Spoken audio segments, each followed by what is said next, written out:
Cari amici della Casa Italiana, welcome to Mantova. This is my hometown and it seems like I'm finally able to make this thing work. So you should be able to follow me in my walk without feeling too seasick from the movements of the camera. I'm right now walking towards what I wanted to be the starting point of this tour. That is probably the most dramatic and scenic view of Mantua that you can have from the lakes that surround Mantova. Mantova is a city of water.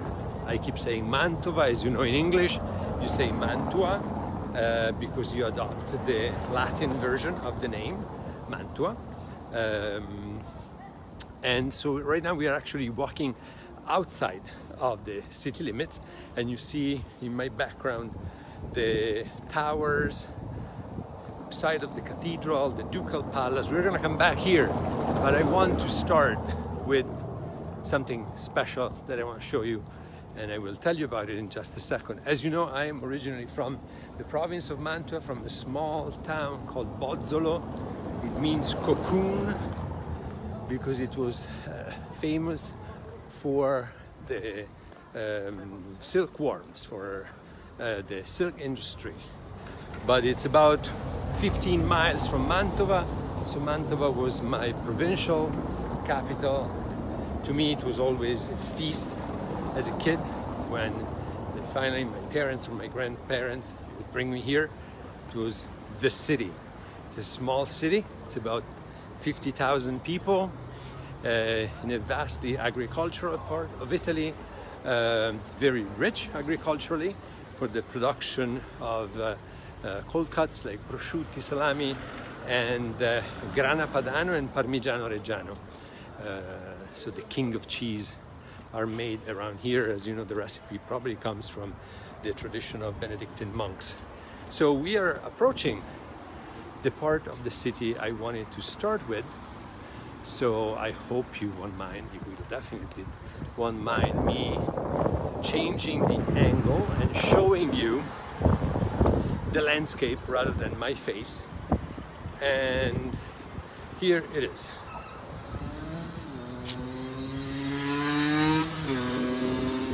So you see beyond the street, it's a very heavy traffic street, there are lakes. These are 3 artificial lakes that surround the city of Mantova.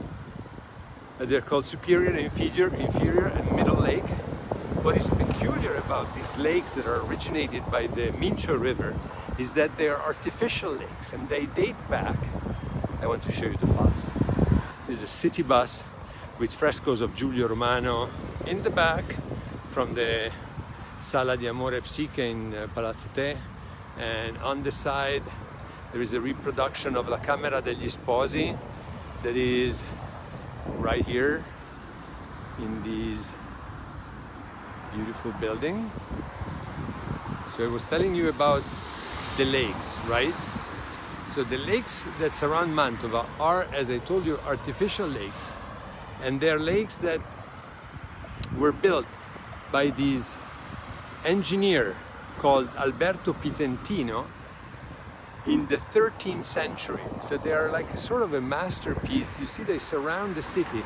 So when you are here overlooking the castle, it seems that you are almost on an island because you're completely surrounded by water on all sides.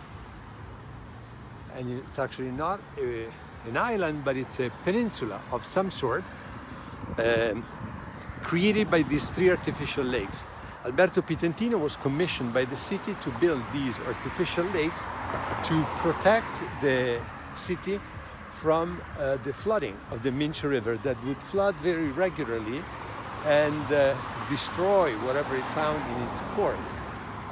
And now we are looking at the Castello di San Giorgio, this massive building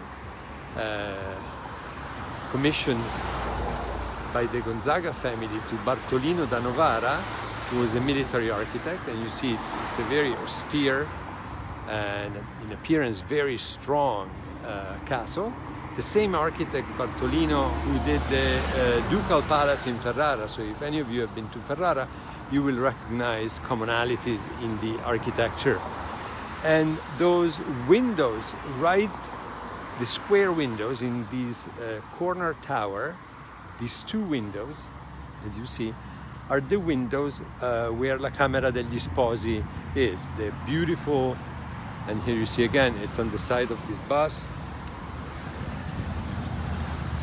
See, it's funny that you have the fresco reproduced on the bus that you actually find in these room over here overlooking us. Caterina, grazie mille, and grazie a te per seguirci. So this is the fantastic entrance to Mantova that you have when you come from Verona. You drive your car through this narrow tiny bridge and you see the entire skyline of the city. Ciao Liala. And this is what you see. It almost looks like a fairy tale background. You see the pond that surrounds the Castello di San Giorgio, like in a fairy tale. And now we are entering the city, the same way through which we came. I also have to look where I'm going since, there you go. It just rained. One more view of the lakes that surround the city. So again, they're artificial lakes that prevent the city from being flooded by the Mincio River when it overflows. And here you see another beautiful bell tower. The first one we see, there are many. You see the bell tower and you see that sort of square building right under. The bell tower is the bell tower of the Palace Chapel. There is actually a big church dedicated to Santa Barbara. Santa Barbara is the patron saint of artillery, and the Gonzaga chose her as their patron saint for some reason. They were very big in battles and war, and they provided mercenary soldiers and captains. And you see one of the many, there you go. Right there is a sort of internal bridge and passage. We can go close. So you see the pond that surrounds the city. Liala, si sente bene quello che dico? Okay, there you go. It's not very inviting, but of course this is a pond that has a protective value. And there is a passage there, you see, with the between one building and the other. This entire complex that the Mantovani called Palazzo Ducale, it is actually a conglomerate of different buildings that were built one next to the other. And so the Ducal Palace is only a portion, but there is Castello di San Giorgio is the part that we are just leaving behind us. And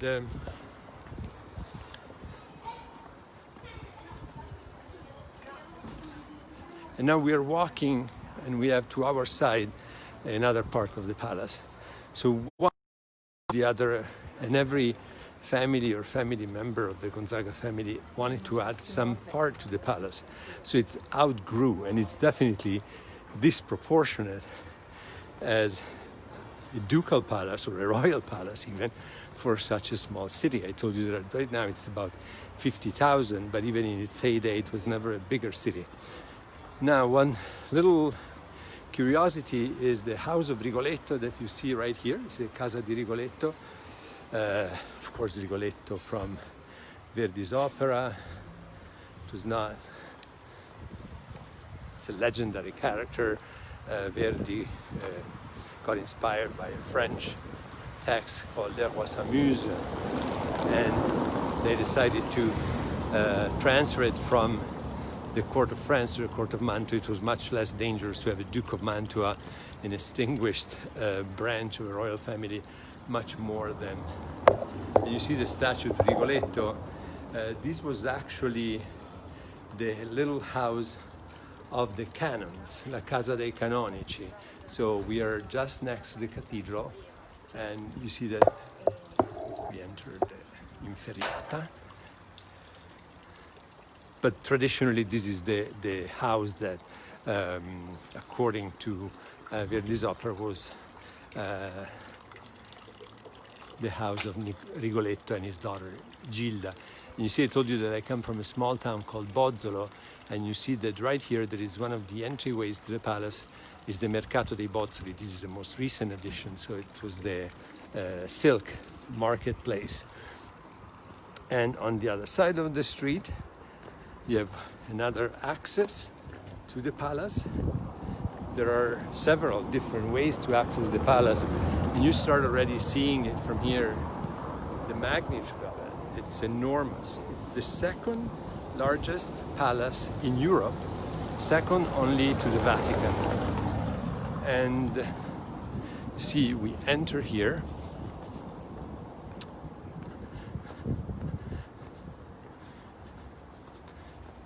And when you enter the palace, these are parts of the palace that are accessible to everybody without paying a ticket or anything.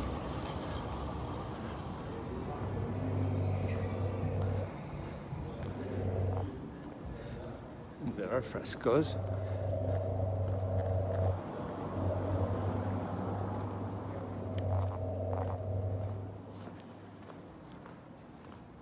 It's a beautiful day in Mantova, and for those of you who followed my previous live, we interviewed the organizers of the Festival della Letteratura, and they're setting up for the upcoming events. Again, here you see the bell tower of the Church of Santa Barbara, much closer, and the towers of the Castle of San Giorgio that we saw up close from the lakes. We're gonna go out again now because I want to show you the main square of Mantova, that is Piazza Sordello. And as I told you, this is the second largest building in Europe, largest palace, civic palace. And it's a palace that is now largely empty. The Gonzaga, that amassed one of the biggest collections of art of their time, sold the vast majority of it to the King of England, and then the rest was ransacked by conquering troops.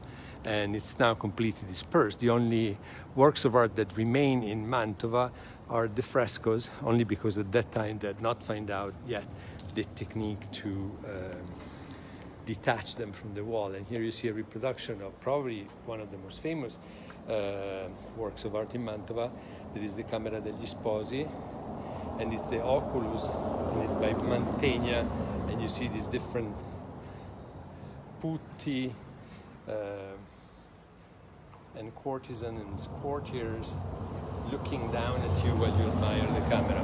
So that remains, that's in there, that's in that tower that I showed you, only because it's a fresco, and at that time they had not discovered how to take them off the wall. Otherwise, probably they would be gone as well. We're now approaching Piazza Sordello. It is the main square. It's a huge square. It's an enormous square that you have here. You can say that it's the both religious and civic center of the city. And we're going to start the visit of Piazza Sordello from my favorite vantage point, because it gives you an idea of the different strata of history and art that you have in Mantova. And in the meantime, you start seeing the beautiful skyline with the towers and the dome and this fantastic sky right now over the Bishop's Palace. Okay, we are reaching my favorite point, where I normally start the visit of Mantova with my students when I take them here from Florence. Okay, I mentioned that this is the main square. It's definitely the biggest square. Again, there are gazebos and tents because of the Festival della Letteratura, and they're setting up for it. And here you have the cathedral. The Cathedral of Mantova is dedicated to Saint Peter. And the cathedral, as you can tell, there are at least 3 different strata of architecture, 3 different levels of architecture. The most ancient one is definitely the bell tower. The bell tower is a massive square tower in the pure Romanesque style, with the exception maybe of the cornice on top, that is Gothic, and then you have a late Gothic side facade, the side of the cathedral. This beautiful brick.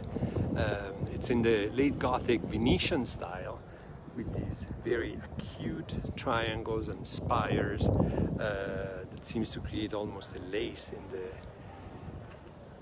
the bricks. And then you have a very different facade, but there are examples. There are actually copies of the actual facade in the late Gothic Venetian style. If you visit the Palazzo Ducale, there are paintings in which you find the reproduction of what it looked like when it was all the same style as the side, the main one. The facade that you have now in white marble is very recent. It's from 1750, something like that. And it was made during the Austrian rule of Italy after the Gonzaga left in disgrace. They left the city, and after they sold the collection, they were defeated, they were corrupt, and the Austrians took over, and it was under the Austrian rule that this facade in the late Baroque style was built. We cannot go into the cathedral right now. The cathedral is dedicated to St. Peter, and the inside of the cathedral is in the beautiful Renaissance style and was designed by Giulio Romano, a painter, an architect, and a sculptor that was basically active only in Mantova. And Giulio was a pupil in the shop of Raphael, and Cardinal Gonzaga spotted and understood that he was very, very good and suggested to his relatives in Mantova to hire him, and they did. They brought him over to Mantova, and they asked him basically to do anything from the inside of the cathedral to restyle it in the Renaissance way, to the entire Palazzo Te, of which Giulio is responsible both for the architecture, the paintings, the sculptures, and everything else. And many other buildings in Mantova were made by these artists that actually radically changed the city. And again, I love this angle because in one angle you have three styles: Romanesque of the bell tower, the late Gothic Venetian style of the side, and the late Baroque style of the facade. Now, on this square, you have basically all sort of buildings. Right in front of me, I'm right now pointing, grazie a tutti voi, grazie Susan, grazie Lisa per averci seguito. This is the Bishop's Palace. And next to it, there is the Palazzo Castiglioni, where I was just now for the interview with the organizers of the Festival della Letteratura.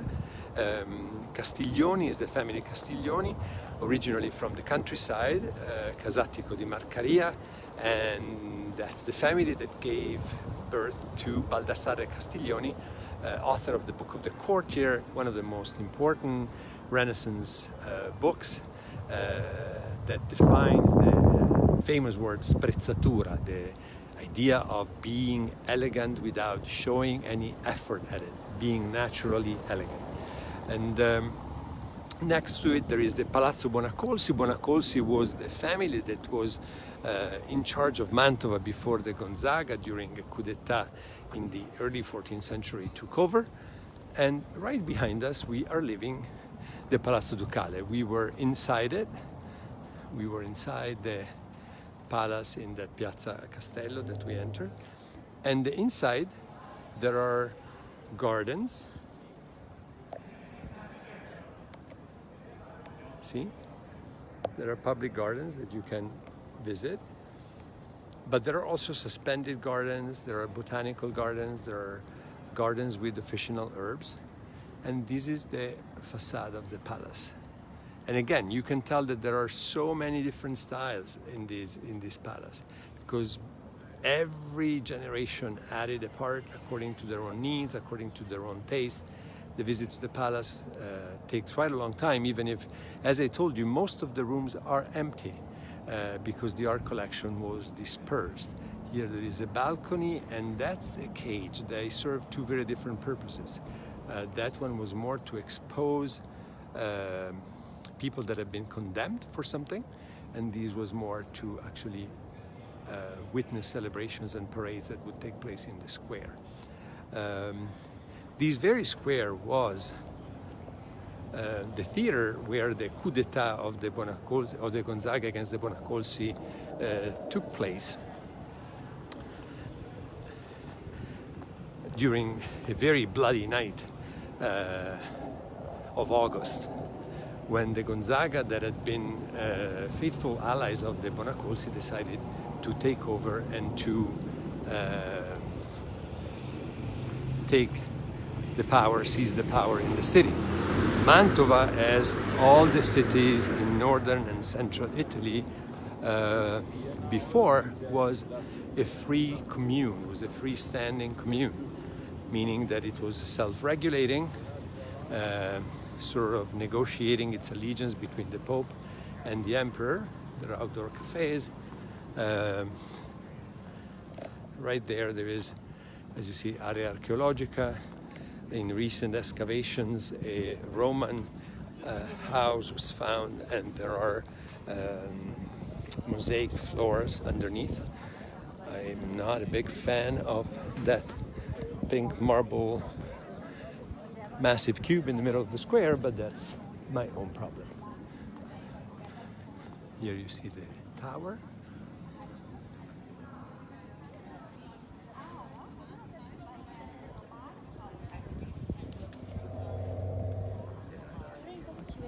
There you go.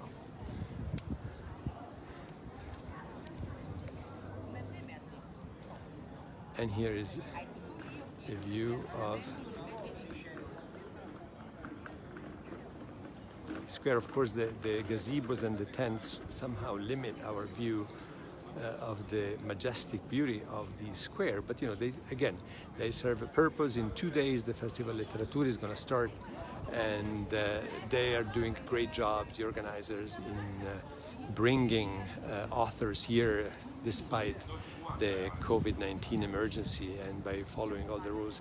I just want to underline this beautiful moment of the day in which the statues on top of the Bishop's Palace project their shadow on the facade of the cathedral, somehow mirroring the statues of the patron saints of Mantua that are on top of the cathedral. You see the projected shadows of the other statues. It's a sort of a dialogue between the statues on top of the buildings. It's a magic day. It's beautiful weather. It's slightly breezy. It's warm and balmy. And now we are entering the city through this arco. It's Arco di San Pietro.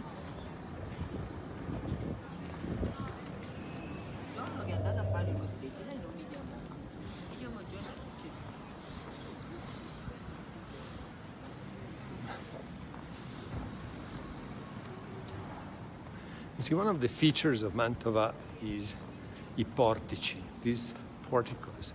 You will notice that the columns of these portici are all different because they were all columns from different Roman homes.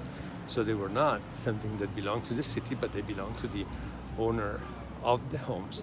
And of course, they made the columns according to their own taste. The capitals,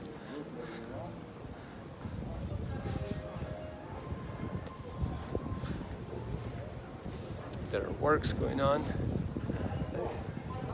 Of course, it's a beautiful city, but it's also very frail in its constant restoration. But despite the fact there is this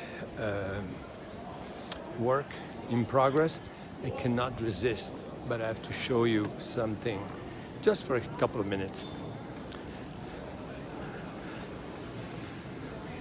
Okay, right there, I'm gonna try to close up on it. First of all, there is this beautiful fountain with 3 dolphins intertwined. And right now,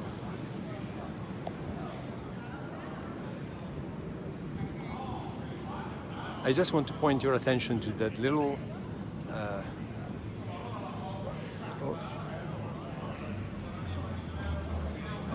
this little edicola with that smiling figure seated on a chair. According to the tradition, that's the statue to Virgil. As you know, Virgil is one of the glories of Mantua, the author of the Aeneid, of the many other Latin works, apparently was born in a small town nearby. We are not sure. That's definitely a Gothic monument from what we can say from the Gothic style of the edicola that houses his statue. More likely it could be a monument to a teacher, just a generic teacher. And being a teacher, you cannot not love the fact that in Mantua there is a monument to a teacher being seated in his chair and lecturing to his pupils. So there are two interpretations. One, it could be the most ancient monument we have to Virgil, because there are no monuments from antiquity left of him, or it could be a monument to the teacher. And already here you start seeing the most scenic part of the city, the dome. This is the dome of the Basilica of Sant'Andrea that we're going to see in just a minute. And we're going to walk there right now.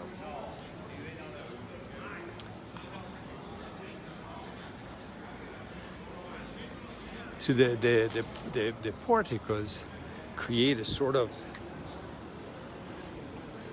ante-litteram mall, because people could go shopping and can go strolling in the good weather, in the bad weather, when it rains and when there is a scorching hot sun. And it creates this very elegant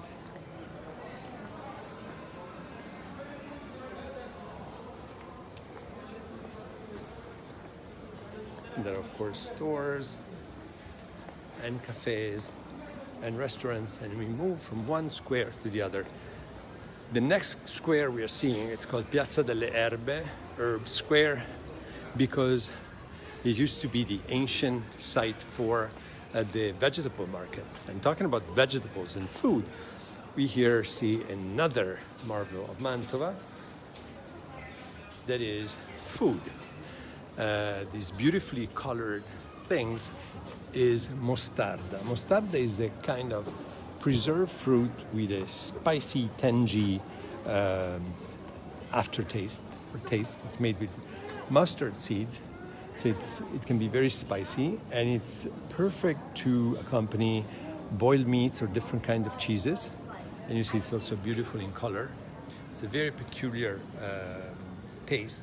And the most spicy one is the one made of citruses, like this one made of clementines. But then there are the cherries that are slightly sweeter, and it comes in different sizes and different kinds of fruit according to the usage. It's also one of the main ingredients of Mantua's main dish, most important dish, that is tortelli di zucca.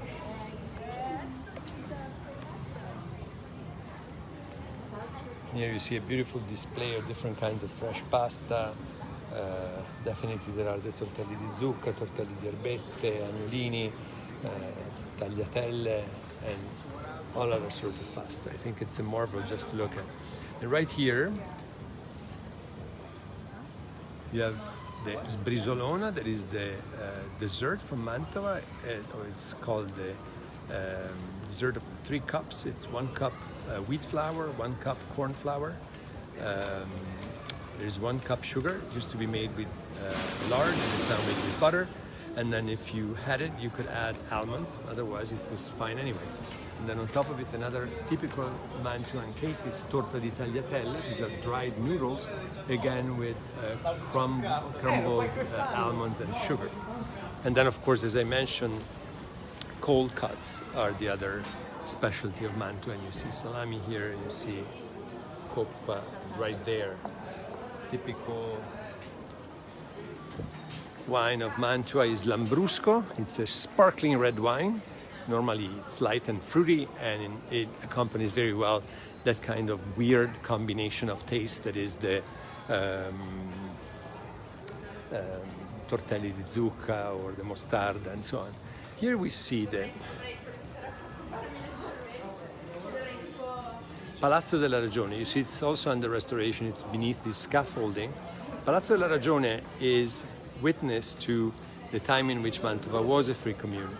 And right behind this window there was the Sala della Ragione, where people would reason, people would think, people would discuss about the future and the well-being of the city. And right next to it there is this beautiful tower of the Palazzo della Ragione. This is a civic tower, as opposed to the bell towers that we saw, with the most ancient still working tower clock in existence. And it dates back to the 14th century. It has been restored recently. It's fully functioning. It not only tells you the time of the day, but it also tells you the zodiac sign. It tells you the moon phases, all things that were of fundamental importance if you worked in the fields. If you were in agriculture, you needed to know the lunar phases, the moon phases, when you were supposed to harvest, when you were supposed to sow, and everything. There you go. It's a beautiful, still working clock, and there is the statue of the Immaculate Conception right underneath the clock. Next to it, you see the Rotonda di San Lorenzo. There is a Paleo-Christian basilica. Some people think it's a baptistry. It is not. For the longest time, it was surrounded by buildings, and you couldn't see it. It was only in the 19th century that they knocked down the buildings around it, and it reappeared. You see that it's considerably lower than the street level, than the pavement, because it shows you how ancient it is. So it's a Paleo-Christian church dedicated to San Lorenzo. So it's a church, not a baptistry. And it's the mistake is also due to the fact that it's so close to these massive church, the Basilica of Sant'Andrea, that we're going to see up front and close in a minute. It's going to be the last thing we visit. But before we move to the facade of Sant'Andrea, I wanted to show you this fantastic building. It's one of the most ancient examples of civic architecture. So this is not a sacred building. This is not a palace. This was a house of a common person, let's say probably a rich common person, probably a merchant. And you see that it has these beautiful windows in cotto. So this is brick, but it's brick that is worked as if it were lace. And it's so elegant, and it's in the Moresque Venetian style, probably either a merchant that had a lot to do with Venice, or that he himself traveled to the Far East, where he took inspiration for these laced, inlaid decorations made in bricks, in terracotta, that rest on these very four elegant columns with different figures sculpted on the capitals. So this is one of my favorite places in Mantua, la Casa del Mercante. And now we're going to admire, one last look to the Casa del Mercante, and we're going to close our visit. There are thousands of other things that I would like to show you in Mantova, but for the sake of time, we decided to keep these short. We'll come back to Mantova and I can show you more some other time. But I think any visit to Mantova should either start or close with this.